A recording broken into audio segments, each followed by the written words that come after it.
ॐ प्रणीयादिन्नाधमानाय तव्यान दीर्घेयासमनुपश्येत पन्थाम् ओहि वर्तन्ते रथे चक्रान्यन्मन्यम् उपतिष्ठन्तरायः। ऋग्वेद 10:117-5। मंत्र का ऋषि अंगिरसु भिक्षु है। देवता धनान्न दान प्रशंसा है। छंद विराट त्रिष्टुप है। विनय की गई है। धन को जाते हुए कितनी देर लगती है। व्यापार में घाटा हो जाता है। चोर लुटेरे धन लूट जाते हैं। बैंक टूट जाते हैं। घर जल जाता है और सैकड़ों प्रकार से लक्ष्मी मनुष्य को क्षण भर में छोड़ करके चली जाती है। वास्तव में लक्ष्मी देवी बड़ी चंचल है। वो मनुष्य कितना मूर्ख है जो ये समझता है कि बस यदि मैं दूसरों को धन दान नहीं करूंगा तो और किसी प्रकार मेरा धन मुझसे अलग नहीं हो सकेगा। अरे धन तो जब समय आएगा तो एक पल भर में तुझे कंगाल बना करके चला जाएगा। इसलिए हे धनी पुरुष, यदि इस समय तेरे शुभ कर्मों के भोग से तेरे पास धन संपत्ति है, आई हुई है, तो तू इसे यथोचित दान में देने में कभी संकोच मत कर। जीवन मार्ग को तनिक विस्तृत दृष्टि से देख और सतपात्र को दान देने में अपना कल्याण समझ, अपनी कमाई समझ। सच्चा दान करना सचमुच जगतपति भगवान को उधार देना है। भगवान को उधार देना है जो बड़े भारी दिव्य सूद के साथ फिर वापस मिलता है। जो जितना त्याग करता है वो उससे न जाने कितना गुना अधिक प्रतिफल पाता है। ये ईश्वरीय नियम है। दान तो संसार का महान सिद्धांत है, पर इस इतनी साफ बात को यदि लोग नहीं समझते हैं तो इसका कारण ये है कि वे मार्ग को दूर तक नहीं देखते। जीवन मार्ग कितना लंबा है, ये संसार कितना विस्तृत है, और इस संसार में जीवों को उनके कब के शुभ अशुभ कर्मों का फल उन्हें कब मिलता है, ये सब कुछ नहीं दिखाई देता। इसीलिए हमें संसार में चलते हुए वे अटल नियम भी दिखाई नहीं देते जिनके अनुसार सब मनुष्यों को उनके शुभ अशुभ कर्मों का फल अवश्यमेव भोगना पड़ता है। यदि संसार की गति को हम तनिक भी ध्यान से देखें तो पता लगेगा कि धन संपत्ति इतनी अस्थिर है कि ये रथ चक्र की भांति घूमती फिरती। आज इनके पास है तो कल दूसरे के पास है, परंतु हम अति क्षुद्र दृष्टि वाले हैं और इसीलिए हम इस आज में ही इतने ग्रस्त हैं कि हम कल को देखते हुए भी नहीं देखते हैं। संसार में लोगों का नित्य धन नाश होता हुआ देखते हुए भी हम अपने धननाश के एक पल पहले तक भी हम इस घटना के लिए कभी तैयार नहीं होते।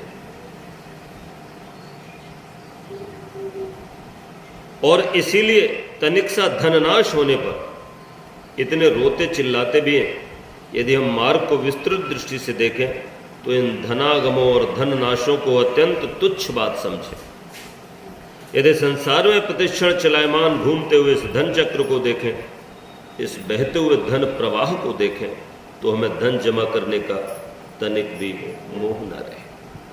इसलिए एक विद्वान ने कहा है कि धन गया तो कोई ज़्यादा चिंता मत करो, उसको जाना था चला गया, कुछ नहीं गया, फिर मिल जाएगा। पुरुषार्थ करो, मेहनत करो। लेकिन यदि स्वास्थ्य चला गया तो समझो कुछ गया, क्योंकि स्वास्थ्य अनमोल धरोहर है और भगवान ने हमको ये सुंदर शरीर स्वास्थ्य दिया है तो ये उसकी भी अनमोल धरोहर है। जैसे कोई किसी को मकान किराए पर दे दे तो वो मालिक ये चाहता है कि किराएदार किराया तो टाइम पे दे, लेकिन मकान को भी खरोंच नहीं आनी चाहिए, उसको भी वो साफ सुथरा रखे, अच्छा रखे। हर मकान मालिक ये चाहता है। तो भगवान भी चाहता है कि हमने जो आपको ये शरीर दिया है ये आपका ठीक रहे, ये आंखें ठीक रहें, ये कान ठीक रहे, ये शरीर चलता फिरता रहे। इसीलिए मंत्र में आता है जीवेम शरदा शतम, शृणुयाम शरदा शतम, प्रब्रवाम शरदा शतम।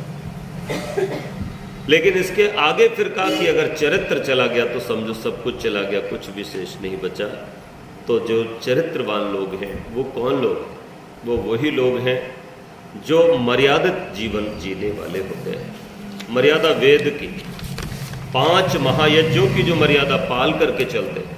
सबसे पहले ब्रह्म यज्ञ, अर्थात सुबह उठते ही भगवान का ध्यान करना और भगवान से अच्छी बुद्धि की कामना करना। दूसरे, भगवान के आदेश देव यज्ञ, अपने घर में हवन करना, पूजा करना, उपासना करना। और इस उपासना पूजा के साथ साथ अग्निहोत्र करके पर्यावरण की शुद्धि, वायु की शुद्धि, जलों की शुद्धि, देव पूजा, दान और संगतिकरण तीनों इस हवन से होते हैं। तीसरा, माता पिता बुजुर्गों का सत्कार करना। और चौथा, अतिथियों का, विद्वानों का, आचार्यों का, संतों का हमेशा सम्मान करना और उनका सत्कार करना, क्योंकि समाज में विद्वानों की बड़ी कमी है। रास्ता भटकाने वाले बहुत हैं, पर रास्ता दिखाने वाले बहुत कम लोग। कोई पूजा के नाम पे, कोई प्रार्थना के नाम पे, कोई इबादत के नाम पे भटकाने में लगा। हमारे पिताजी एक गीत गाते थे 40-50 साल पहले, आज उलझन में उलझी है दुनिया, कोई सुलझाने वाला नहीं है। रास्ता भटकाने वाले हैं लाखों, मार्ग दर्शाने वाला नहीं। स्वर्ग में क्या क्या साधन मिलेंगे ये तो बतलाने वाले अनेकों, इस धरती पे कैसे रहे हम, कोई बतलाने वाला नहीं। बड़ी मुश्किल है। आत्मबल लोगों का घटता चला जा रहा है, क्योंकि मर्यादित जीवन नहीं है। और मर्यादित जीवन के लिए फिर 5वां यज्ञ कहा कि दान करो। अभी हम लोग पहले यज्ञ करते हैं तो एक रोटी निकाल के क्या करते हैं भाई, अग्नि में डालते हैं। कम से कम यज्ञ में जो घी लगता है वो 50-100 ग्राम घी भी खर्च होता है, सामग्री खर्च होती है और भी सारी चीज़ें। तो इसमें जो धन खर्च होता है ये भी तो दान ही है ना। ये तो प्राणी मात्र के कल्याण के लिए किया जाने वाला दान है और पूजा भी। तो यहाँ से दिन की शुरुआत करो, दान से दिन की शुरुआत होनी चाहिए। ये नहीं है कि आप किसी को रुपया ही दे दो, आप अपने घर में हवन करो तो ये भी अपने आप में एक दान हो जाए। कोई भी भूखा प्यासा आपके घर आ जाए तो उसको रोटी खिला दो, वस्त्र दे दो। अगर भगवान का दिया हुआ आपके पास है तो अच्छे कामों को करने में अपने धन को लगाओ।